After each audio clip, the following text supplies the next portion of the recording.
தமிழன் தொலைக்காட்சி நேயர்களுக்கு வணக்கம். நாகர் சேனை அமைப்பின் தலைவர் திருமிகு அருங்குணம் விநாயகம் அவர்கள் நமது அரங்கிற்கு வருகை தந்திருக்கிறார். அவரோடு நாம் அரசியல் பேசுவோம்.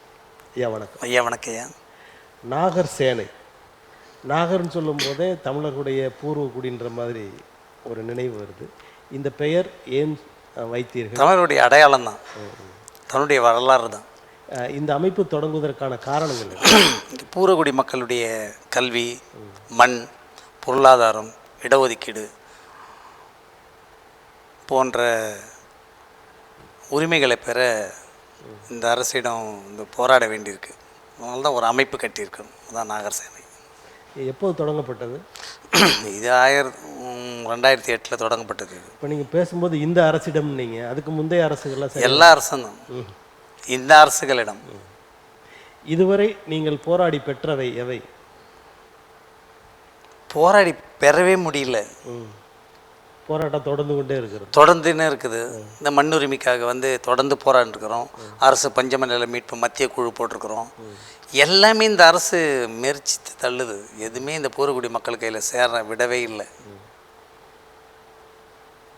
அதை இப்போ நீங்கள் உங்கள் மாதிரியான ஒத்த கருத்துள்ள அமைப்புகள் எல்லோரையும் சேர்த்து கொண்டு அதற்கான போராட்டத்தை தீவிரப்படுத்த வேண்டிய நிலை உங்களுக்கு இருக்கா? இல்லை அதை செய்கிறீங்களா? கண்டிப்பாக. தமிழ்நாட்டில் தொடர்ந்து இந்த மண்ணுரிமை பேசுகிறவங்கலாம், இடஒதுக்கீடு பற்றி பேசுகிறவங்கலாம் தொடர்ந்து போராடின்னு தான் இருக்காங்க. ஆனால் ஒத்த கருத்தாக சேரறதுக்கு வாய்ப்பே இல்லை. நான் பார்த்தது வர கிட்டத்தட்ட நான் 1974 இங்கே 24 வரை நான் வேலை செய்கிறேன். அவங்க சேர வாய்ப்பு இல்லை, இல்லை நீங்கள் அவங்கள கூட பேசுகிறது? நான் தொடர்ந்து பேசுகிறேன். நான் தொடர்ந்து தமிழகத்தில் இருக்கிற எல்லா அமைப்புகளும் தொடர்ந்து பேசிகிட்டு இருக்கிறேன். மண்ணுரிமை மீட்புக்கான விஷயம் போய் கருத்தரங்கு நடத்துகிறோம், மீட்டிங் பேசுகிறோம், கண்டன ஆர்ப்பாட்டம் எல்லாமே நடத்திட்டு இருக்கிறோம். ஆனால் இங்கே இருக்கிற இந்த அமைப்புகள் சேருமான்ற ஒரு சந்தேகக்குறியாக தான் இருக்குது. ஏன்னா இந்த ஒரு சில இயக்கங்கள் அரசே சார்ந்திருக்கு. அதனால தான் சேரத்துக்கு வாய்ப்பு இல்லை. அதிகாரம், அதாவது நிறைய திட்டங்களை மக்களிடம் கொண்டு போகணும், உரிமைகளை பெற வேண்டும் என்றால் அரசியல் ஒரு சாதனம் தானே. அரசியலோட அதிகாரம் கிடச்சிதுன்னா நீங்கள் அதை இன்னும் விரைவாக கொண்டு வந்துடலாம்ல மக்களுக்கு. அரசியல் அதிகாரம்னா நாங்கள் நிறைய இப்படி நான் சொல்லி தான் கேள்விப்பட்டிருக்கிறேன். அரசியல் அதிகாரம்னா அது என்னன்னே தெரியல. ஏன்னா இங்கே எம்பிங்க இருக்காங்க, 7 எம்பிங்க இருக்கிறாங்க, 45 எம்எல்ஏ இருக்காங்க. அவங்க போய் கூட எங்களுக்கு எதுவுமே இந்த பூர்வகுடி மக்களுடைய விஷயத்தை பேசுகிறதுக்கா, அதை கேட்குறதுக்கா, ஏன் உங்களுக்கு வரல, ஏன் கொடுக்கலன்னு கேட்குறதுக்கு ஆளே இல்லையே. அப்போ அரசியல் அதிகாரம் எந்த வழியில் போடுறதுன்னு பூர்வகுடிகள்னு குறிப்பிடுறீங்கள, அது பட்டியலின மக்களை மட்டும் குறிப்பிடுறீங்களா, இல்லை மற்ற மக்கள்லாம் பூர்வகுடிகள் இல்லையா? பூர்வகுடி இருக்காங்கல்ல, பட்டியலினம் மட்டும் குறிப்பிடலைங்க. தமிழ் பேசுகின்ற இப்போ எம்எல்ஏ இவ்வளோ பேர் இருக்காங்க, எம்பி இருக்காங்கன்னா அந்த அவங்கள மாத்திரம் சொல்கிற மாதிரி ஒரு. ஆமாம். ஏன்னா இந்த மக்களுக்கு தான் இப்போ தாழ்வாக இருக்குது. மற்ற எந்த மக்களுக்கு தேவைகள் இல்லை. எல்லாம் அவங்களுக்கு பூர்த்தி ஆகிட்டே இருக்குது. பிராமணர்கள் இந்த நாட்டை ஆளுகின்ற பொழுது அவர்களே ஏழைகள் இருக்காங்கன்னு சொல்லிட்டு 10 விழுக்காடு இடஒதுக்கீடு வாங்குறாங்க. அதெல்லாம் சும்மா ஐயா இடஒதுக்கீடு இங்கே ஒரு மோசடி. இடஒதுக்கீடு என்பது என்ன? இப்போ இடஒதுக்கீடு வேண்டான்றீங்களா? இல்லை, இடஒதுக்கீடு என்பது மோசடின்னு சொல்கிறாரு. நான் இடஒதுக்கீடு வேணான்னு சொல்லலை.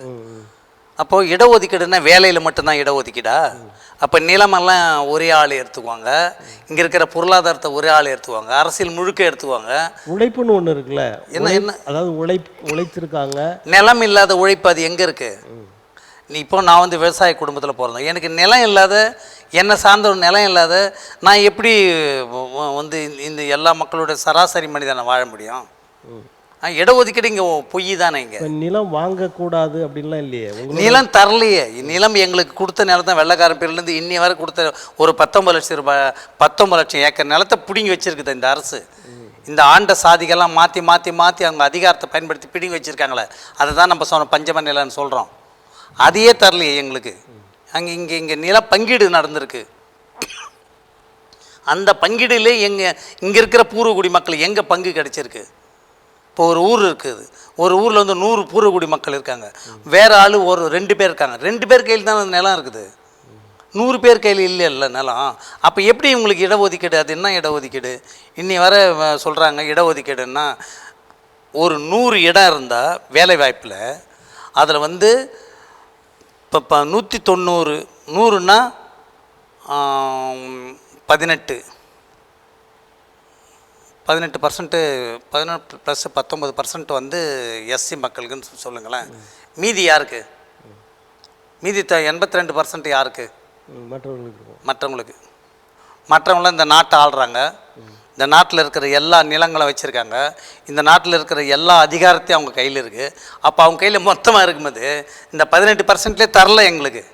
இந்த 18% இடஒதுக்கீடுல பேக்லாக்னு சொல்லிட்டோம். இன்னும் நிரப்பப்படாதது வந்து 30,000 சீட்டுகள் வந்து நிரப்பப்படாத வச்சுருக்குதுன்னு பேசுகிறாங்க. எல்லாமே தொழிற்சங்கத்தில் இருக்கிற பேசுகிறாங்க, இங்கே இருக்கிற எஸ்சி மக்களுடைய பிரதிநிதிகளாம் பேசுகிறாங்க.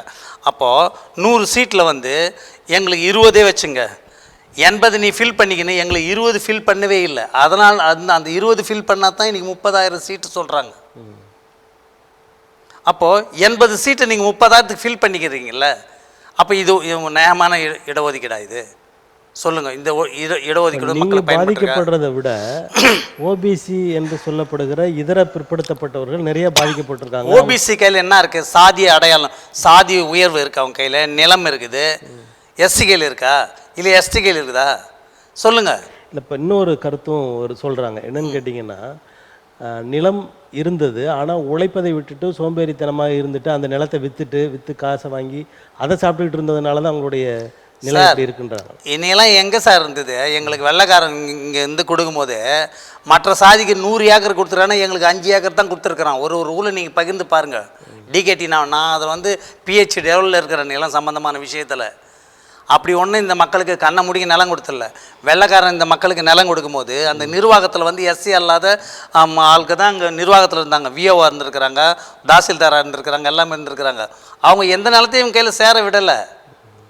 இவங்களுக்கு பங்கிட்டு வச்ச நிலத்தாம கொள்ளாச்சும் போயிட்டாங்க. இப்போது அப்போ நிலம் எங்கே அவங்க கொடுத்தாங்க?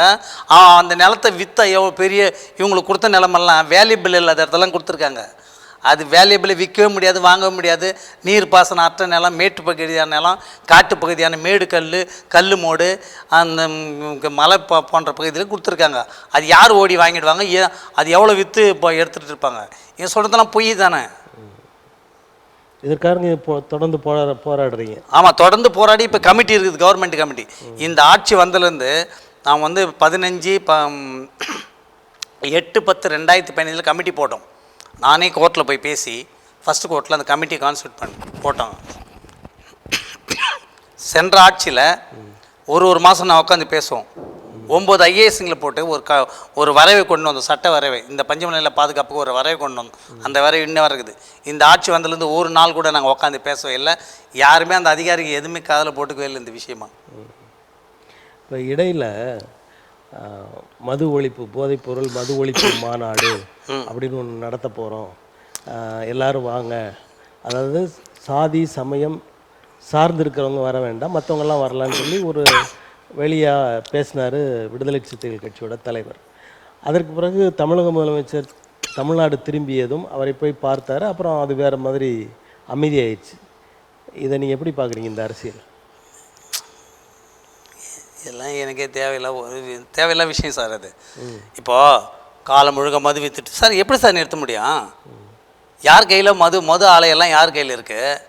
திமுக மந்திரிங்க மேலே இருக்குது, அதிமுக மந்திரிங்க கையில் இருக்குது. எல்லாரும் இவங்க ஒரு 16, அவங்க பிறகு 32 ஆலைகள் அவங்களே வச்சுருக்கிறாங்க. அவங்க எல்லாத்தையும் மூடிட்டு இவங்களுக்கு மது ஒழிச்சிடுவாங்களா? ஒழிப்பாங்களான்னு கேட்குறேன். இது ஏன் இப்போ மது ஒழிச்சிட முடியுமா? காலம் முழுக்க இருந்துட்டு இன்னும் 1 வருஷம் தான் இந்த ஆட்சி போகுது.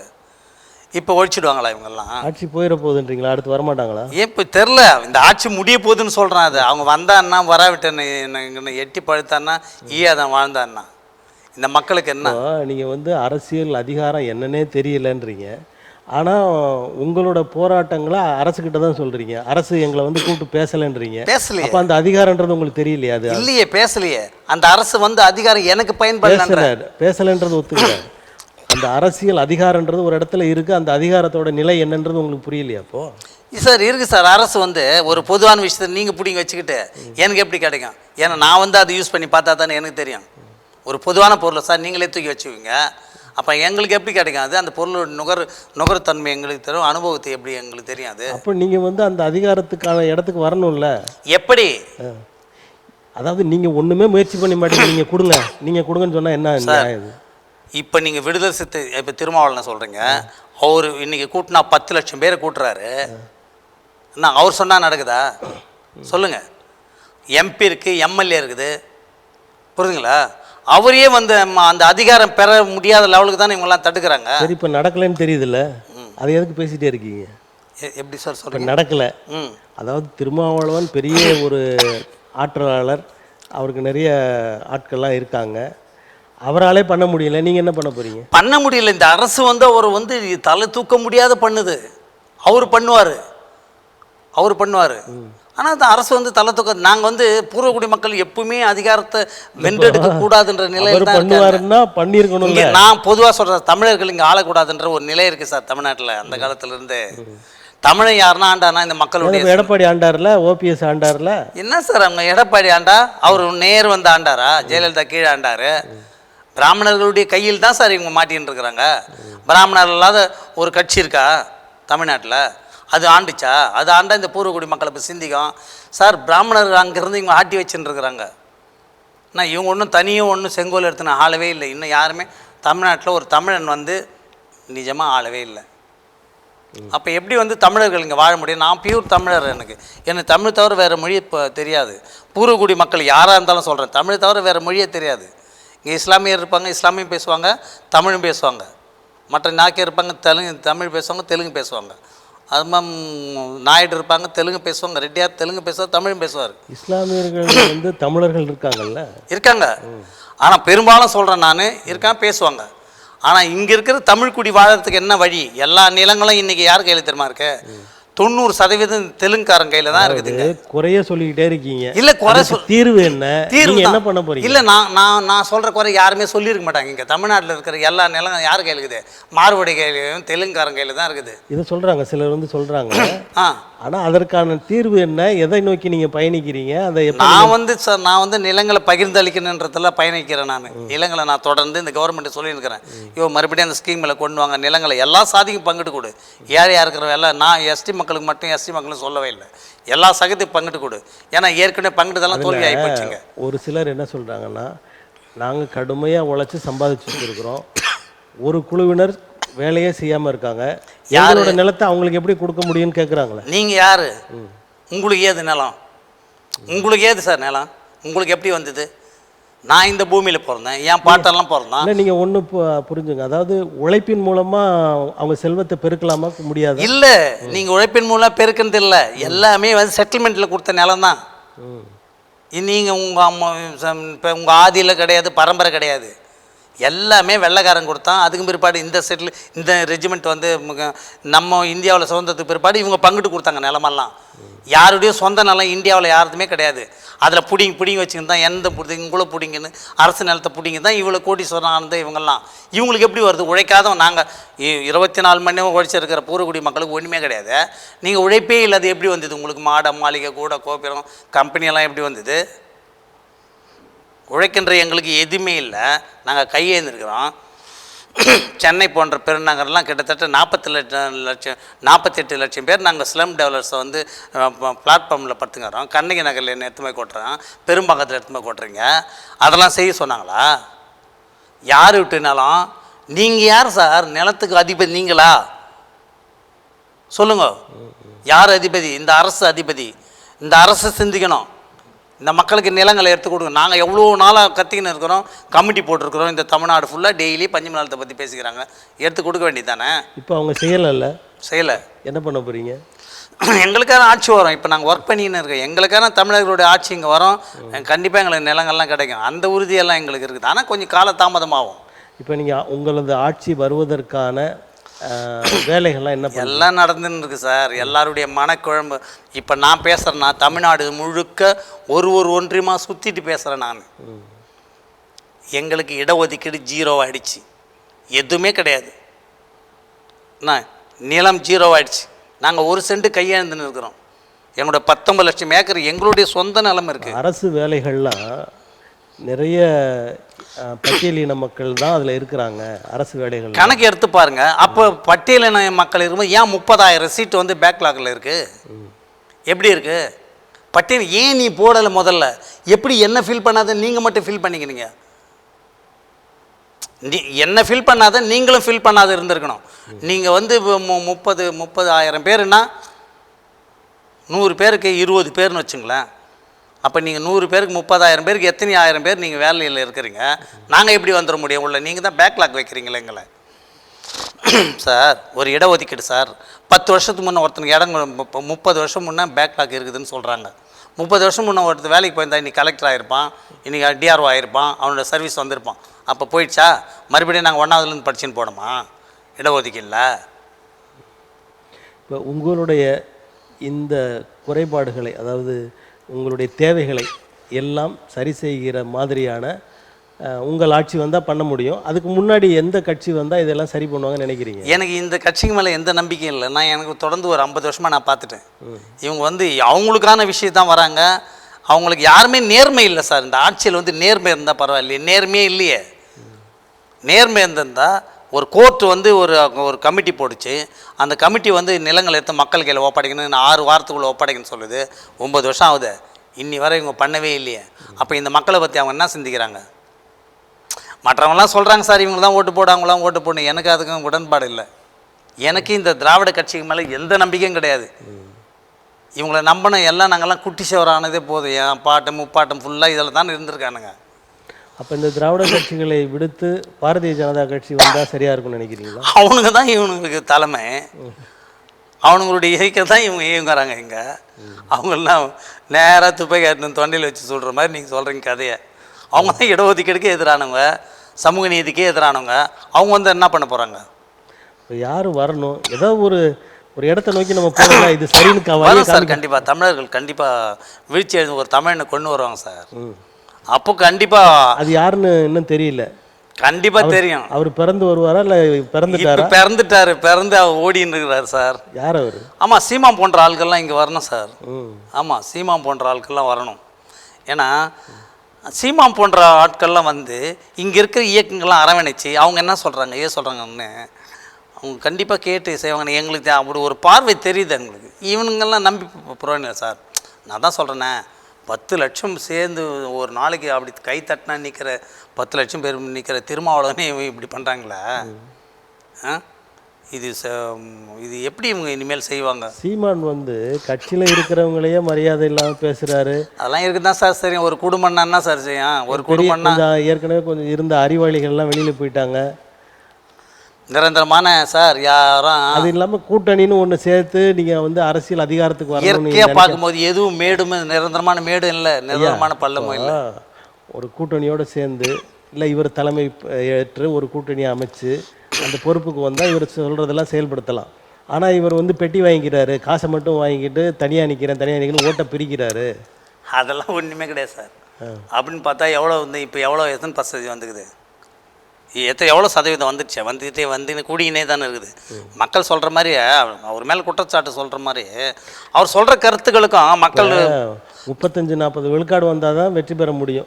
ஆமாம் சார், ஆட்சி அமைக்க முடியும். ஆனால் இவர் வந்து 10-12 வருஷத்துக்கு கதை தானே சார். 2-4-8 தானே வந்து நிற்கிறாரு. இருக்கட்டும் சார். அடுத்த எலெக்ஷனில் வந்து ஒரு மாற்றம் வரட்டும், இன்னொரு எலெக்ஷன் வரட்டும். அவங்கவுங்க இப்போ திராவிட கட்சிலாம் 1949 ஆரம்பித்த கட்சிக்கு தான் சார் இப்போ வந்ததுங்க. இவங்களும் வரட்டும், ஒரு 20 வருஷம் கூட வரட்டுமே, வந்து பிடிக்கட்டுமே. ஒரு தமிழை வந்து பிடிக்கணும் சார். ஏன்னா எல்லாருக்கும் ஒரு தாகமாக இருக்குது. ஏன்னா இங்கே எல்லாமே அவர் உண்மையான தமிழன் இல்லை. அவங்க அம்மா வந்து கேரளா இருந்து வந்தவங்கலாம் சொல்கிறாங்க. எல்லாம் யார் தான் சொல்கிறாங்க?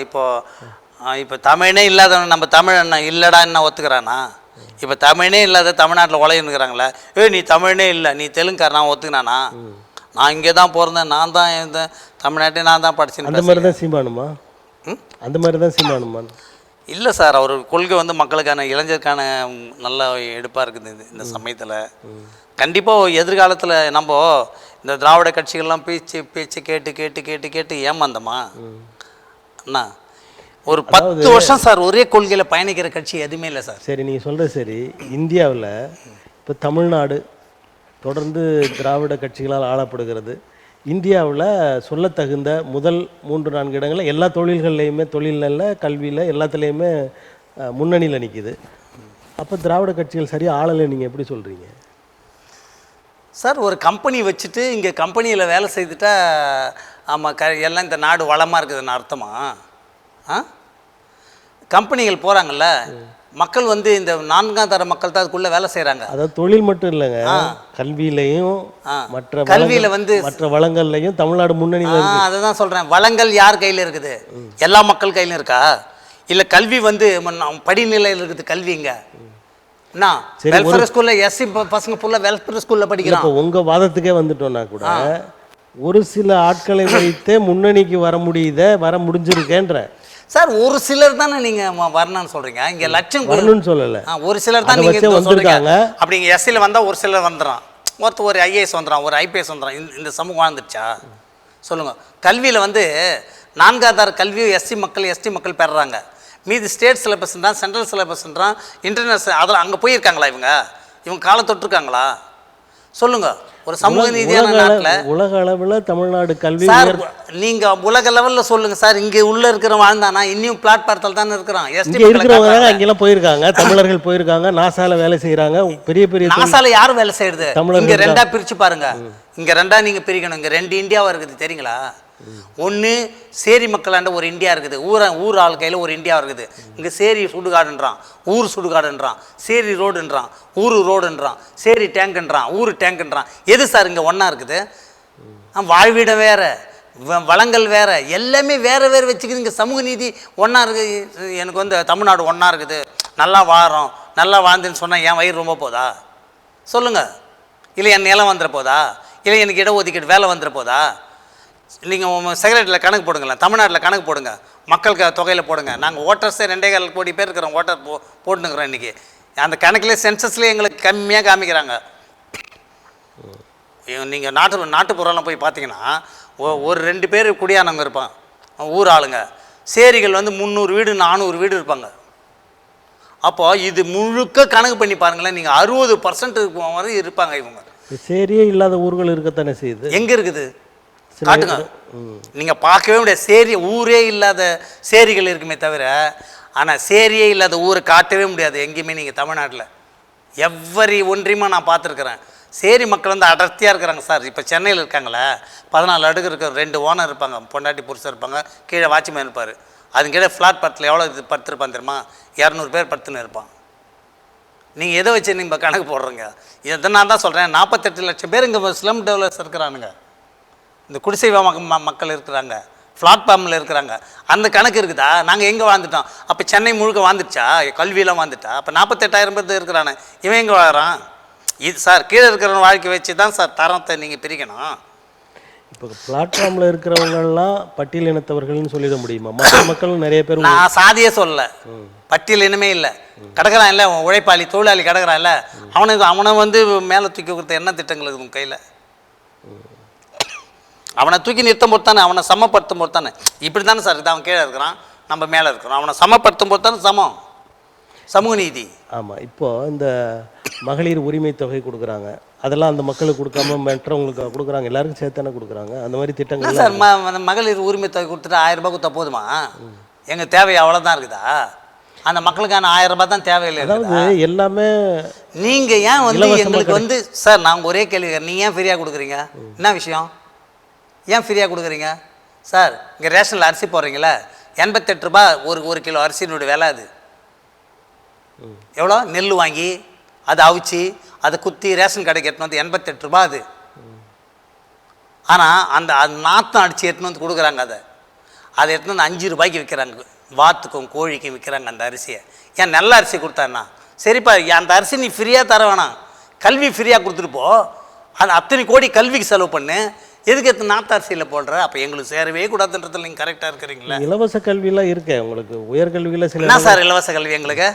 என்ன இலவச கல்வி? எங்களுக்கு வந்து வெல்ஃபேர் ஸ்கூலு, வாத்தியார் இல்லாத பள்ளிக்கூடம் இருக்குது, ஓராசிரியர் பள்ளிக்குது. வாத்தியாருக்கு ஜோரம் அடிச்சா ஒரு ஆசிரியர் ஒரு 2 மாதம் வரமாட்டான், 2 மாதம் பசங்களுக்கு பள்ளிக்கூடமே இருக்காது. இதுதானா welfare school? Panchayat union school. நாங்கள் ஸ்டேட் சிலபஸில் படிக்கிறோமா, சென்ட்ரல் சிலபஸில் படிக்கிறோமா, இல்லை வித்யாலயாவில் படிக்கிறோமா, இல்லை இன்டர்நேஷ்னல் ஸ்கூலில் படிக்கிறோமா? இல்லை நாங்கள் எந்த பெரிய உயர்ந்த ஸ்கூலில் என்னை எங்கே சேர்க்குறீங்க? நீங்கள் எங்கே கொடுக்குறீங்க? அப்போ கல்வியே நீங்கள் பிரித்து வச்சுன்னுக்கிறீங்க.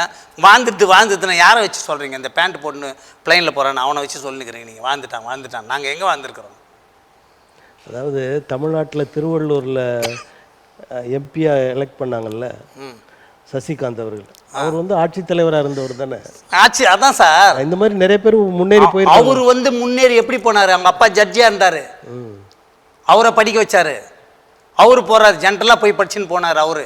சசிகாந்த் அவங்க அப்பா வந்து எங்கள் ஊர் தான், மதுராந்தக வட்டம் மாத்தூர். அவரு ஜட்ஜியாக இருந்தாருங்க, அவரை படிக்க வச்சாரு, அவர் போனார். அவர் எப்படி கணக்கில் வருவார் சார்? இப்போ எஸ்சி ஒருத்தர் படிச்சுட்டு போறாரு. அதாவது நீங்கள் சாதியை வச்சு பேசுறீங்க, அப்போ சாதியில் இருக்க உயர்ந்தவர்களை நீங்கள் அதாவது கல்வியில் உயர்ந்தவர்கள், செல்வாக்கில் உயர்ந்தவர்களை கணக்கில் எடுத்துக்க தானே வேணும். இல்லை அது தனி அப்படின்றது என்ன? இல்லை வளர்ந்துட்டு நீங்கள் சொல்கிறீங்க, வளராது எவ்வளோ லட்சக்கணக்கில் இங்கே இருக்கிறானே அவன் வந்து இதை பாருங்க, அவன் எப்படி தெரியுமா பண்ணுறாங்க? இந்த அரசு சரிங்க சார், நீ கல்வியே தர வேணாம் சார், எங்கள் வீட்டுக்குள்ளே வந்து கடை இருக்குது, குடிச்சு அழியிறான், கஞ்சா அடிச்சு அழியிறான், இந்த அரசுக்கு தெரியாதா? பூர்வகுடி மக்களை காப்பாற்று இந்த அரசனுடைய பொறுப்பு தானே. இப்போ நீங்கள் பஞ்சமி நிலங்களை மீட்க போகிறோம், இல்லை எல்லாத்தையும் கொடுங்க அப்படின்லாம் கேட்குறீங்க. இதற்கான முன்னெடுப்புகள் என்னென்ன நீங்கள் செஞ்சுருக்கீங்க? அரசு என்ன பதில் சொல்லியிருக்கு? இதுக்கு இந்த பஞ்சம் நிலங்களை வந்து எல்லாம் அடக்கி வச்சுருக்கிறாங்கன்னு சொல்லிட்டு கோர்ட்டில் 2015 ஒரு வழக்கு போட்டேன். கோர்ட்டில் சொன்னேன், இது மாதிரி வந்து ஒரு கமிட்டி இருக்கணும். அண்ணா திமுக ஆட்சியில் கமிட்டி போட்டு கலைச்சிட்டாங்க, திமுக ஆட்சியில் போட்டு கலைச்சிட்டாங்க. ஒரு நிலையான அரசு கமிட்டி இருக்கணும் அப்படின்னு, அதிகாரிகளை கொண்ட கமிட்டி அப்படின்னா ஓகே, கோர்ட்டில் ஒத்துக்கிட்டாங்க, ஆமான்னு சொல்லிட்டேன். சீஃப் செக்ரட்டரி தலைமையில் ஒரு கமிட்டி போட்டு தான் 2015 வந்து ஒரு மத்திய பஞ்சம நில மீட்பு மத்திய குழு போட்டாங்க. அது செயலில் இருந்துக்கிட்டே இந்த மாதம் இருந்து எல்லாமே கணக்கு எடுத்தோம், அதெல்லாம் பண்ணியிருந்தோம். அதிகாரிகள் மட்டும்தான் உறுப்பினர்களா இல்லை உங்களை போன்றவர்கள்? நான் இருக்கிறாள் போட்டோம். இந்த ஆட்சி வந்ததுலேருந்து, இந்த திமுக ஆட்சி வந்ததுலேருந்து ஒரு நாள் கூட அது கூட்டவே இல்லை, தூக்கி போட்டாங்க. நாங்கள் தொடர்ந்து போராடின்னு இருக்கிறோம். மறுபடியும் இப்போ கோர்ட்டுக்கு போனோம். இப்போ கோர்ட்டு போய் இதை சொல்லணும், கோர்ட்டில் வந்து ஒரு கண்டெம்ட் போடணும் அரசு மேலே, இது மாதிரி வந்து நீங்கள் சொன்னதை செய்யவே இல்லை அப்படின்னு. ஏன்னா எங்கள் கையிலையும் தொடர்ந்து தமிழ்நாடு முழுக்க இவங்க செய்கிறது, எங்களுக்கு தர்றதை விட இந்த பஞ்சம் நிலத்தை எடுத்து தனியாருக்கு விற்கிறாங்க, கோடி பணம் சம்பாதிக்கிறது. இப்போ சமீபமாக ஈரோடு மாவட்டம் சூரியம்பாளையன்ற ஒரு கிராமம் ஈரோடு வட்டத்திலே இருக்குது. நம்ம ராம்ராஜ் சட்டு போடுறோமே, அவங்க அந்த ராமராஜ் கம்பெனி இருக்குல்ல, Ramraj company cotton, Ramraj company வந்து பஞ்சம நிலத்திலே உக்காந்துக்கிட்டு பக்கத்தில் இருக்கிற பஞ்சம நிலத்தை கவர்மெண்ட்டே அவங்களுக்கு கொடுக்குது, 56 ஜிஓ போட்டு. இது எவ்வளோ பெரிய அநியாயம்! நிலத்தை எடுத்து எங்கள் கையில் ஒப்படைன்னு சொல்லிட்டு கோர்ட்டு சொல்லிச்சு, கமிட்டியும் போட்டிருக்காங்க. அந்த கமிட்டியில் இருக்கிற ஆளே, அந்த கமிட்டி தலைவரே நிலங்களை எடுத்து வேறு உண்டாக்கி கொடுத்துருக்காங்க. அரக்கோணத்தில் எம்ஆர்எஃப் கொடுத்துருக்குறாங்க. தனியார் கம்பெனிக்கெல்லாம் விற்கிறாங்க, ஏன்னா விற்றா பணம் கிடைக்குதுல்ல, அடிமாட்டு விலைக்கு அவங்களுக்கு கொடுத்தா கோடி கணக்கில் பணம் கொடுக்குது. அது இந்த அரசு சம்பாதிக்கிறதுக்கு மந்திரி இதெல்லாம் தலையிட்டு சம்பாதிக்கிறாங்க. தொடர்ந்து எங்களுடைய நிலம் எங்களுக்கு கொடுத்தா சார், எங்களுக்கு 1 சென்ட் 2 சென்ட்லாம் நாங்கள் ஏன் சார் கேட்க போகிறோம் சொல்லுங்கள்? இந்த அரசுக்கு வந்து தெரியாதா சார் இந்த வேலை? இப்போ இந்த இடங்கள்லாம் எங்கெங்கே பஞ்சமி நிலங்கள் இருக்குது அப்படின்ற கணக்கெலாம் உங்களுக்கு? 15,000 கிராம கணக்கு பஞ்சம நில மீட்பு கமிட்டியில் எடுத்து வச்சுருக்கிறோம். 2017 நான் கமிட்டியில் வச்சு ஒரு கோரிக்கை வச்சேன், வந்து என்ஓசி இல்லாமல் நிலங்களை வந்து பதிவு பண்ணக்கூடாதுன்னு. இப்போ 2017 அதுவும் இருக்குது, எல்லா சப்ரிஜிஸ்டர் ஆஃபீஸில் இருக்குது. கூடுமான வரை அந்த நிலங்கள் வந்து 2017 யாருமே வாங்கலை, கவர்மெண்ட்டு தான் கொடுக்குது. தனியார் டிரான்சாக்ஷன் நின்று போச்சு, பயந்துட்டாங்க எல்லாமே. நிலங்கள் அப்படி இருக்குது. இந்த நிலங்களை எடுத்து மக்கள் கையில் தரணும் சார், அதான் சார் எங்களுடைய வேண்டுகோள். அது வந்து தொடர்ந்து போராடின்னு இருக்கிறோம். வன இலாக்காவில் வந்து 31,703 ஏக்கர் கொடுத்துருக்காங்க எஸ்சிங்களுக்கு. வன இலாக்காக்காரன் பிடிங்கி வச்சுக்கிட்டு இன்னி வர தரமாட்டேங்கிறான். நிலக்குடியேற்ற சங்கத்தில் 1960 ஆரம்பிச்சிருக்காங்க, ஆதிராவிட நிலக்குடியேற்ற சங்கம். வெள்ளக்காரன் பீரியடில் ஒரு நிலக்குடியேற்ற சங்கம் இருந்துருக்குது. அவன் எத்தனையோ 1000 ஏக்கர் கொடுத்துருக்குறான் எஸ்சிங்களுக்கு, அதுவும் பிடிங்கி நானுங்க. இவங்க இன்னும் நிறைய பேர் என்ன நினச்சிக்கிறாங்க, இன்னும் பஞ்சம் நிலம்னா இந்த வெள்ளக்காரன் தரிசு நிலத்தை கொடுத்தானா, அது கிடையாது. நிலக்குடியேற்ற சங்கத்தில் கொடுத்தது அடிச்சா வெள்ளக்காரன் பீரியடில் 1942 அது. அதுக்கு பிற்பாடு வந்து இவங்க வந்து பூமி தானம் வராங்க, பூமி தானம் வினோபா கொடுத்துருக்கிறாரு, கொடுத்த 45,000 ஏக்கர் கொடுத்துருக்கிறாரு, அதையும் பிடிங்கிட்டாங்க. அதுக்கு பிற்பாடு வந்து நில உச்சவரம்பு சட்டம். அதுக்கு முன்னாடி வந்து இது ஜமீன் அபாலிஷன் ஆக்ட் வருது 52ல், அதையும் கொடுத்தாங்க, அதையும் பிடிங்கினாங்க, கொடுத்து பிடிங்கிட்டாங்க. அதுக்கு பிற்பாடு நில உச்சவரம்பு வருது, சீலிங், அதுவும் கொடுத்து நில சீர்திருத்தம் வருது, லேண்ட் அக்விசிஷன் நில எடுப்பு வருது. இது முழுக்க எடுத்து அது எஸ்சி எஸ்டி துறையே நிலங்களை வாங்கி கொடுக்குது, வீட்டு மனையாக கொடுக்குது, விளை நிலம் வாங்கி கொடுக்குது. கிட்டத்தட்ட 19 லட்சம் ஏக்கர் பிடிங்கிட்டாங்க சார் இவங்க. பிடிங்கிட்டாங்களா? நீங்கள் வந்ததா நீங்கள் மறுபடியும் விற்றுட்டீங்களா? விற்கல சார், நிறைய இடத்துல விற்கக்கூடாதுன்னு இருக்குது சார். நல்லா கேளுங்க, பஞ்சம் நிலத்தை விற்கக்கூடாது. நீ ஏன் ரிஜிஸ்ட் பண்ணுற? ரிஜிஸ்டே பண்ணக்கூடாது. உங்களுக்கு இனாமா கொடுத்தா கூட செல்லாது. அப்போது எப்படி அதை ரிஜிஸ்ட் பண்ண முடியும்? எப்படி நீங்கள் அனுபவிக்கிறீங்க? எப்படி கம்பெனியாக கொடுக்குறீங்க? எப்படி ஜல்லி கம்பெனியாக கொடுத்தீங்க? எப்படி வந்து சிமெண்ட் ஃபேக்ட்ரியாக கொடுத்தீங்க? எப்படி பள்ளிக்கூடமாக கொடுத்தீங்க? எப்படி காலேஜாக கொடுத்தீங்க? எப்படி போலீஸ் ஸ்டேஷன் கட்டுறீங்க? எப்படி குவார்ட்டர்ஸ் கட்டுறீங்க? போலீஸ் குவார்ட்டர்ஸ் கட்டிட்டு இருக்கிறீங்க? எப்படி அது சட்டம் இப்படி சொல்லியிருக்குது. அவங்க நிலத்தை யாருமே தொடக்கூடாது. எந்த காலத்தில் என்ன டிசி கண்டிஷன்னா 15/40 15/41 3 ஆக்ட் சொல்லுது, இந்த நிலத்தை உங்களுக்கு ஃப்ரீயாக கொடுத்தா கூட செல்லாது. அப்போ இவங்களே ரீச் பண்ணிக்குவாங்க, செல்லு தான். இவங்களே கம்பெனி கொடுத்து வாங்கலாம். இது என்ன பாருங்கள், இந்த மக்களுடைய விஷயம் எப்படி வந்து இவங்க உதாசீனப்படுத்துகிறாங்க பாருங்கள். சட்டத்தை யாருமே மதிக்கிறதே இல்லை இந்த நிலத்தை பொறுத்தவரை. முரசொலி அலுவலகம் இருக்கிற கட்டடம் பஞ்சமி நிலத்தில் இருக்குன்னு சொல்லி பாட்டாளி மக்கள் கட்சியெல்லாம் பேசினாங்க. நாங்கள் தான் நாகர்சேனை தான் போராடிச்சு. அது உண்மை. அது ஏற்கனவே அர்ஜன் வெல்ஃபேர் ஸ்கூல் இருந்திருக்கு சார் அந்த இடத்துல. அந்த ஸ்கூல் தான் மாற்றி வந்து சக்தி நகரை கட்டிட்டு, ரஜினிகாந்த் இதில் கல்யாண மண்டபம் இடத்துல சக்தி நகரில் கட்டிட்டு அதை முரசொலி எடுத்துக்கிட்டு இருக்கிறாங்க. ஆனால் அது பஞ்சமி நிலம் தானா? ஆமாம், எஸ்ஐங்களுக்கு கொடுத்தா எவரி லேண்டு பஞ்சமி நிலம் தானே. பஞ்சமி நிலம் இல்லை சார், பஞ்சமர் நிலம். பஞ்சமரன் அப்படின்னா எஸ்சிங்க. ஆனால் பஞ்சமி நிலம் நம்ம உட்காந்துருக்கிறல்ல, இது முழுக்க பஞ்சமி நிலம் தான். கோயம்பேடு. எஸ், கோயம்பேடுலேருந்து நீங்கள் அண்ணா நகர் எல்லாமே எஸ்ஐங்களுக்கு ஃப்ரீயாக கொடுத்த ஊர் இது.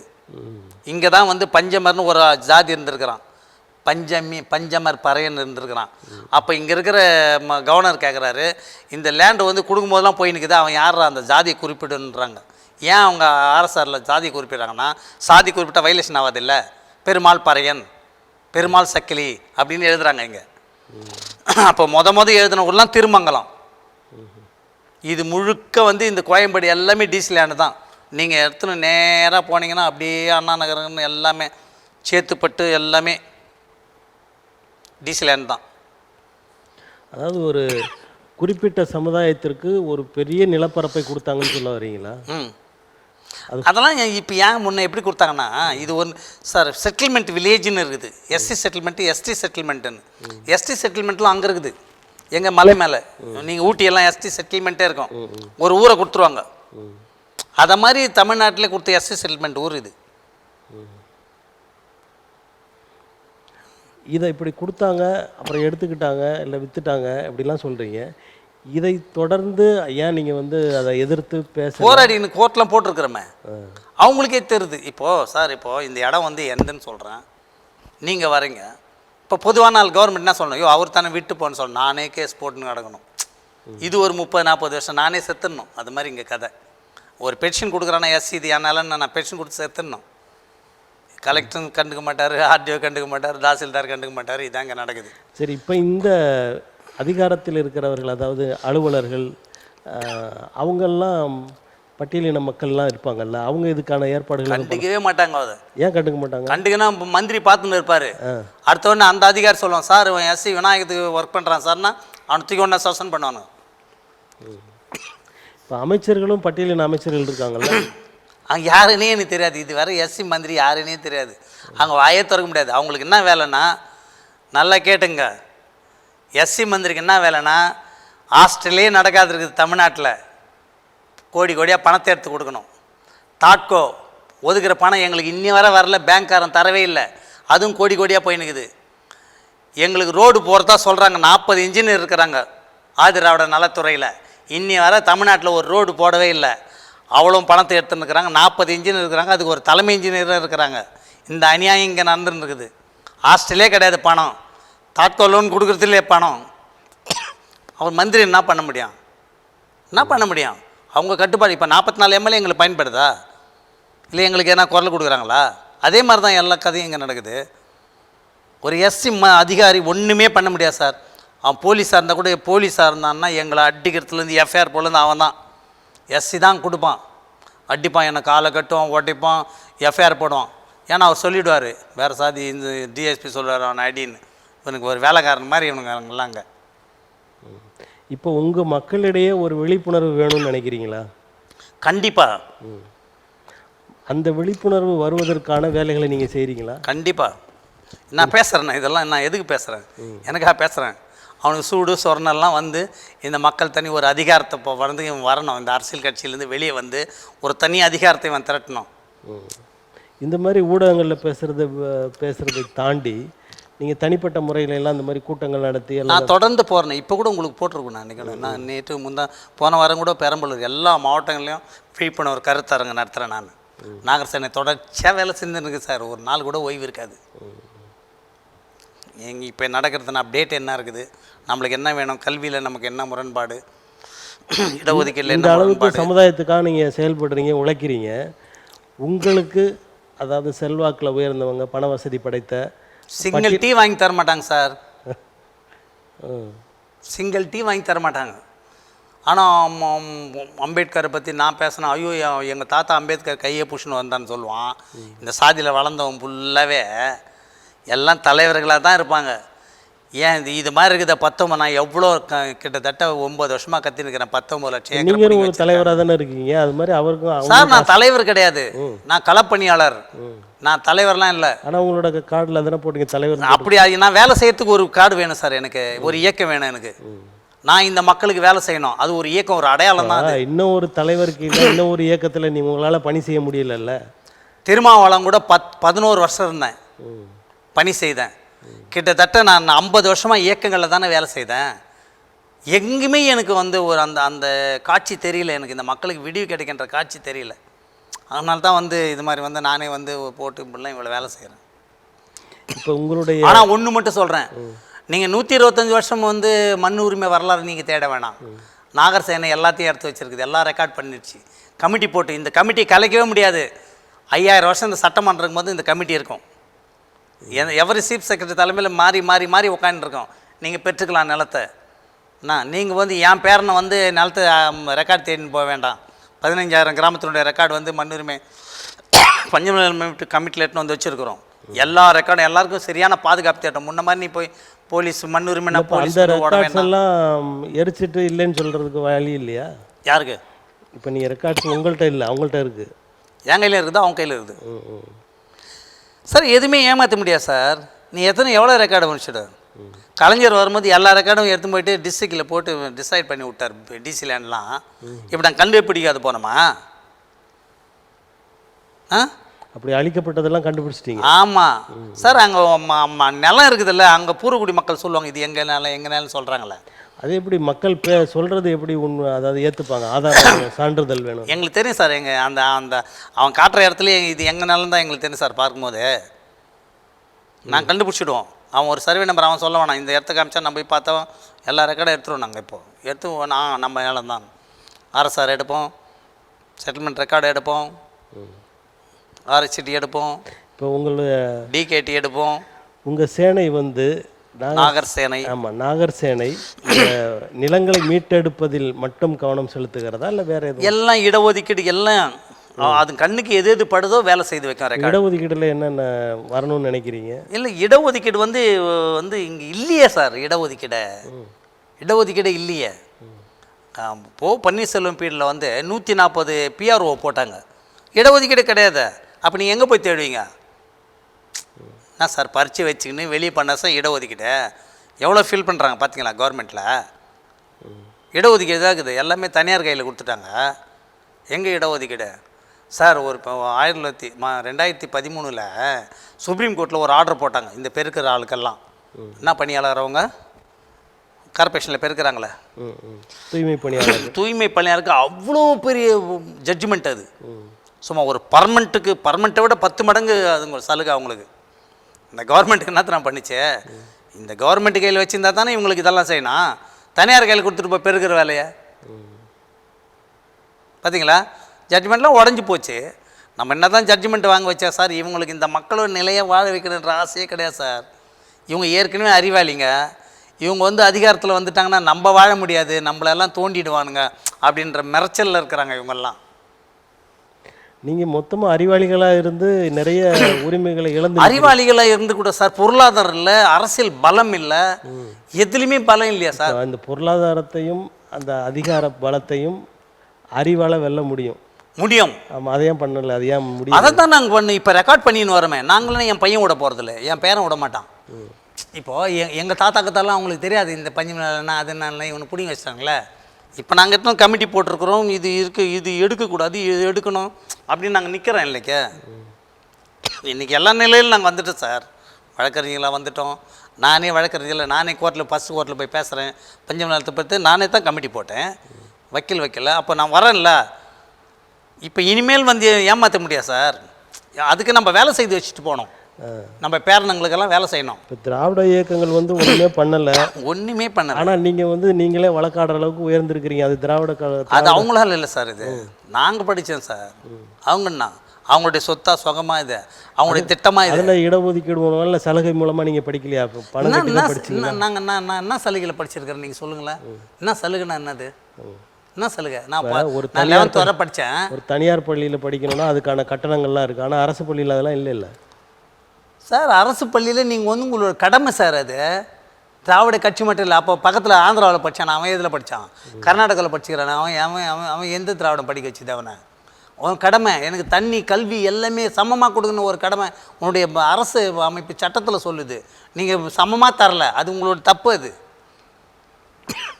நீங்கள் சமமாக கொடுத்தீங்கன்னா எனக்கு இடஒதுக்கீடு தேவை கிடையாது, தூக்கி விசிறுவோம் நாங்கள் அந்த இடஒதுக்கீடு. நாங்கள் அந்த பிச்சை கிச்செல்லாம் நான் தான் சொல்கிறேன், இடஒதுக்கீடே எங்களுக்கு தேவையில்லைன்ற எங்கள் நிலத்தை கொடுத்துரு நீ. இல்லைன்னா நாங்கள் என்ன சொல்கிறேன்னா, நீங்கள் ஒரு 15 மாவட்டம் எடுத்துங்க, எங்களுக்கு ஒரு 15 செப்பரேட் செட்டில்மெண்ட் கொடுத்த சட்டமன்றம் ஒன்றா இருந்துக்கிட்டோம், நாங்கள் எம்எல்ஏ வரோம் உள்ளோம்.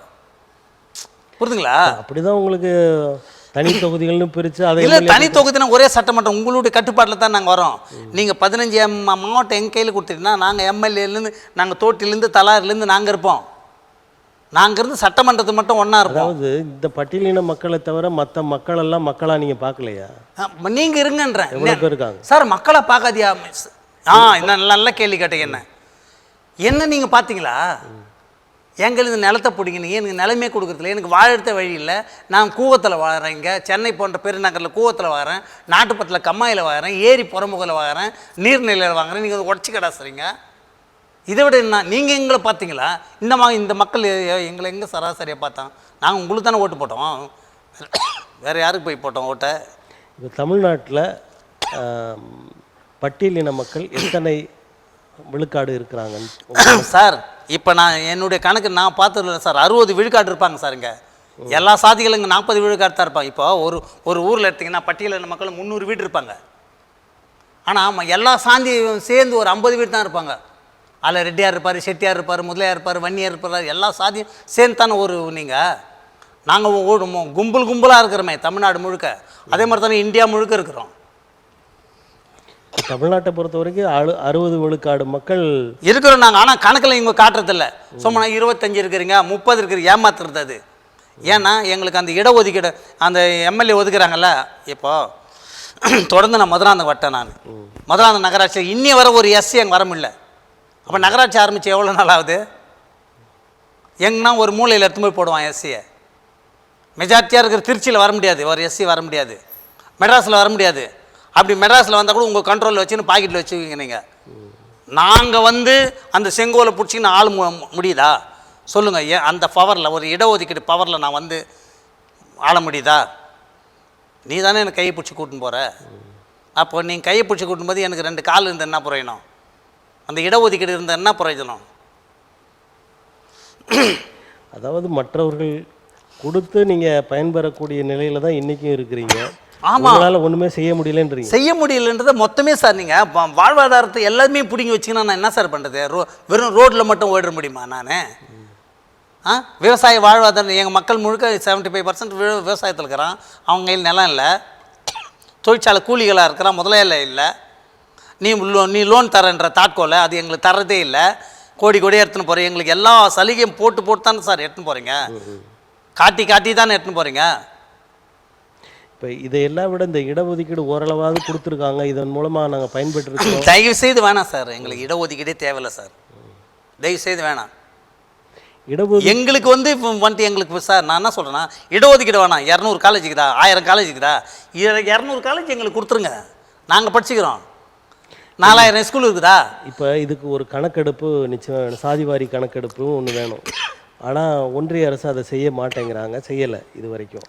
நீங்கள் உண்மையான இடஒதுக்கீடு எங்களுக்கு தரலண்ணா, சமூக நீதியாக இருக்குண்ணா. இடஒதுக்கீடு இருக்குது இல்லை, அப்போ 1000 காலேஜ்னா 200 காலேஜ் எனக்கு கொடுத்துடணும். எங்களுக்கு 200 காலேஜ் கொடுத்துருங்க, நாங்கள் வாழ்ந்துடுறேன்றேன். நீங்கள் ஏன் வந்து உங்கள் காலேஜை நான் வந்து பிச்சை எடுக்கணும், நீங்கள் எனக்கு கொடுத்தேன்னு சொல்லணும்? அதே மாதிரி வந்து பங்கிட்டு கூட நிலம் இருக்குதா, 1000 ஏக்கர் இருக்குதா, 200 ஏக்கர் எங்களுக்கு கொடுத்துரு, நீ எடுத்துன்னு போயிடு, மொத்தத்தையும் எடுத்துன்னு போயிடு. அதே மாதிரி பங்கிட்டு கொடுங்க. அதுதானே சார் பங்கீடு. பங்கீடே இல்லாமல் எப்படி நான் வாழறது? இடஒதுக்கீடே பங்கிடுங்க, நீங்கள் 18%லேயே பங்கிடுங்க, நான் வேணான்னு சொல்லலை. நிலத்தை பங்கிடு, பள்ளிக்கூடத்தை பங்கிடு, பொருளாதாரத்தை பங்கிடு. நீங்கள் இந்த டென்டர் எடுக்கிறீங்களே, எல்லா அரசு டென்டர்லாம் எடுக்கிறேன். ஒரு எஸ்சிக்கு இதுவரை டென்டர் எடுத்துருப்பானா எங்கால் காட்டுங்களேன். தமிழ்நாட்டில் டென்டர் முழுக்க நீங்கள் அடிச்சுன்னு போய் எல்லாமே நீங்கள் பொருளாதாரத்தில் அடிச்சும் டென்டர் விட்றிய 1000 பேருக்கு, எங்களுக்கு 200 பேர் கொடு, நீ 800 பேர் எடுத்துன்னு போ, எங்களுக்கு அதையும் ஒழுக்கு. அப்போ இதெல்லாம் தானே பணம் வருது. நீங்கள் அப்படி கொடுக்கப்பட்ட பட்டியலின மக்களே உங்களுக்கு சாதகமாக வேலை செய்யலைன்றீங்க, அப்புறம் கொடுத்து என்ன பயன்? கொடுத்தா நீ வேலை செய்ய விட்டா தானே எம்எல்ஏ ஆக்கிட்டு. நீங்கள் தான் திமுக வந்து ஒரு கலர் அடிச்சு வச்சிடுறீங்க, அதிமுக வந்து அவனுக்கு ஒரு அதிமுக கலர் அடிச்சு வச்சிடுறீங்க, தொடர்ந்து குற்றம் சொல்லிட்டே இருக்கிறீங்க. இல்லை குற்றம் இல்லை, இது நான் நடந்தது தான் சொல்கிறேன். நான் எது நான் சொல்கிறதெல்லாம் குற்றமா? இது நான் நடக்கிறது தானே சொல்கிறேன். அந்த 44 எம்எல்ஏ இருந்தானே எனக்கு என்னங்க வேலை? நான் ஏன் போய் அங்கங்கே மீட்டிங் கத்தணும்? அவன் சட்டமன்றத்தில் பேசியிருந்தானே, என் நிலம் அங்கே வந்திருக்கேன்ல, எனக்கு ஏன் வேலை? நான் ஏன் அது ஒரு தலைவராக இருக்கணும்? நான் என்ன பண்ணுற போகிறேன்? எங்களுக்கு செயலுக்கு ஆள் இல்லை, நான் ஒரு பைய எடுத்துன்னு மாட்டின்னு வரேன். உங்கள் சிந்தனை உள்ளவர்கள் அந்த 44 பேரை மாற்ற வேண்டியது தானே. எப்படி அது அவனுக்கு ஆளாக தானே கொடுக்குறான், அவனுக்கு பினாமியை தானே கொண்டு வரான். அந்த கட்சிகளுடைய பினாமி தானே அங்கே வரான். அவங்க சாதி உணர்வோட வரான். இல்லை இந்த மக்களை இப்படி கிடக்குறாங்களே, இல்லை நம்ம நிலம் போயிடுச்சு, நம்ம மக்களுக்கு கல்வி இருக்குது வரான் அவன். இதற்கு தீர்வு என்ன? தீர்வு என்னென்னா, எங்களுக்கு வந்து ஒரு அரசு நாங்கள் அமைச்சார், அதிகாரம் வேணும்னா அரசு தானே அமைக்கினாங்க. ஆமாம், இல்லை எங்களுக்கான அரசுக்கு நாங்கள் வந்து சப்போர்ட் பண்ணோம். இது மாதிரி அரசுகள் விட்டுடணும். இந்த திராவிட ஆட்சிகள்லாம் பார்த்தாச்சு, அவங்கெல்லாம் வெளுத்தாச்சு, அவங்க சாயெல்லாம் வெளுத்து போச்சு.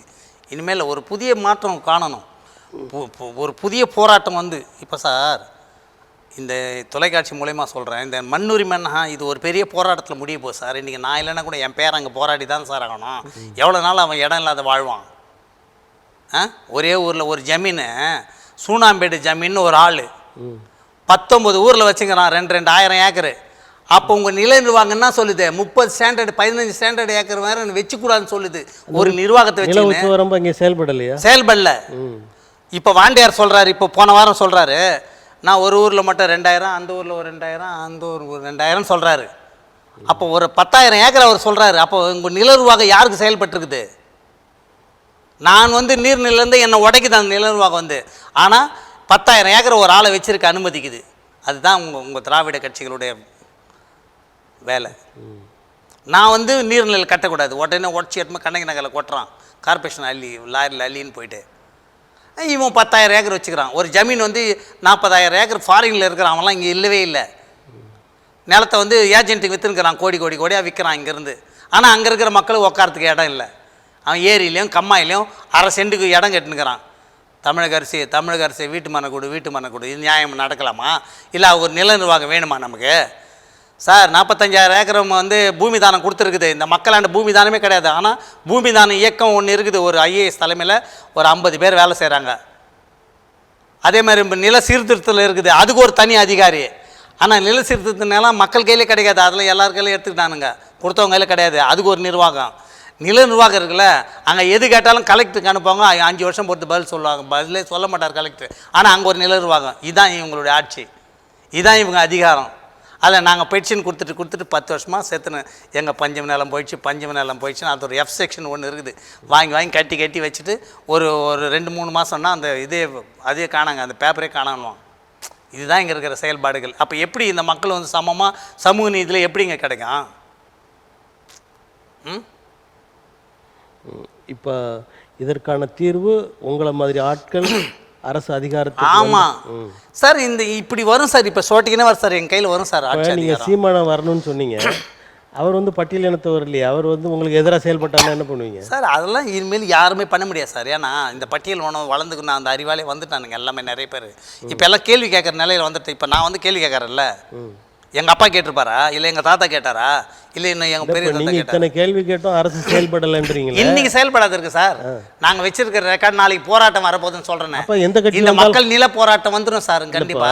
எதிர்காலத்துல எந்த கட்சி வந்தாலும் நீ உங்களோட எங்களுடைய போராட்டம் இருக்கும். ஆமா இருக்கும். ஏன்னா எங்களுடைய போராட்டம் இருந்தா தானே அரசுக்கு தெரியும். அதுக்கே இவர் மாத்திரம் வரணும்னு நினைக்கிறீங்க? இல்ல இல்ல, ஒரு தமிழன் வேணுன்றேன். ஏன்னா இவனுங்கெல்லாம் நிலத்தை வாரி வாரி வச்சுக்கிட்டானுங்க. ஒரு ஆளை நீங்க பண்ணீங்கன்னா ஒரு மந்திரிக்கெல்லாம் 2000 3000 தமிழர்களுக்காக போராடுறீங்களா இல்ல பட்டியலின மக்களுக்காக போராடுறீங்க? என் தமிழின மக்களுக்கு தான் நான் போராடுறேன். நான் வந்து இன்னி வர சாதி சொல்ல. என் மக்களுக்கான நிலம் பிடிக்கிட்டாங்கடோ, அது வன்னியர் கையில் நிலம் பிடிக்கிட்டா நான் விட மாட்டேன். அதே அங்கே அந்த அந்த சவுத்தில் இருக்கிற நாடார் கையில் நிலம் பிடிக்கிட்டா நான் விட மாட்டேன். ஏன்னா அவங்களுக்கு நாடார்களாக இருக்கும்போது அவங்க இருக்கும்போது பஞ்சம் நிலம் கொடுத்துருக்காங்க. அந்த இதெல்லாம் கன்னியாகுமரி எல்லாமே அவங்க கையில் பிடிங்க இருந்தால் கூட நான் விட மாட்டேன். இப்போ அவங்களும் தமிழர்கள் தானே? தமிழர்கள் தான். நீங்கள் ஒன்று பட்டியல் இனத்தவருக்கு பாடுபடணும், மொத்தமாக ஒட்டுமொத்தமாக தமிழர்கள் ஒட்டுமொத்த தமிழர்கள் தான். பட்டியல் மக்கள் தான் பிடிங்கிருக்காங்க. ஒரு நாடார் கையில் பிடிங்கிட முடியாது. இப்போ போய் பிடிங்கிட முடியாது. அவங்க வந்து விழிப்பாக ஆயிட்டாங்க. இன்னொரு ஆள் கையில் தேவர் கையில் பிடிங்கிட முடியாது. ஏன்னா அவங்க விழிப்பாக இருக்காங்க. இழந்தவங்கலாம் பள்ளம் பறி சக்கிலி தான் இவன் தான் இழந்துட்டு இருக்கிறான் நிலங்களை. அதாவது பட்டியலின மக்கள் விழிப்படைய வேண்டும் அப்படின்ற ஒரு கண்டிப்பா விழிப்படைய வேணும். இப்போ போராட்ட சிந்தனையாக தான் பார்க்கணும். எல்லாமே நம்ம கையில் பிடிங்காச்சு. கல்வியும் பிடிங்காச்சு, மண்ணையும் பிடிங்காச்சு. ஒன்றும் கிடையாது நம்ம கையில். நம்ம போராடி தான் ஆகணும். நாங்கள் போராடி தான் ஆகணும், வேறு வழியே இல்லை. எங்கள் தலைவர்களுக்கு வேண்டுகோள் வைக்கிறோம். நன்றி. இவ்வளவு நேரம் உங்களுடைய நாகர் சேனை அமைப்பின் மூலமாக இந்த கருத்துக்களை எல்லாம் மக்கள்கிட்ட சொன்னீங்க. தமிழன் தொலைக்காட்சி சார்பாக எங்களது மனம் கிடைந்தது. நன்றி. நன்றி. வணக்கம் நேயர்களே. அடுத்த நிகழ்வில் வேறொரு ஆளுமையுடன் சந்திப்போம். நன்றி, வணக்கம்.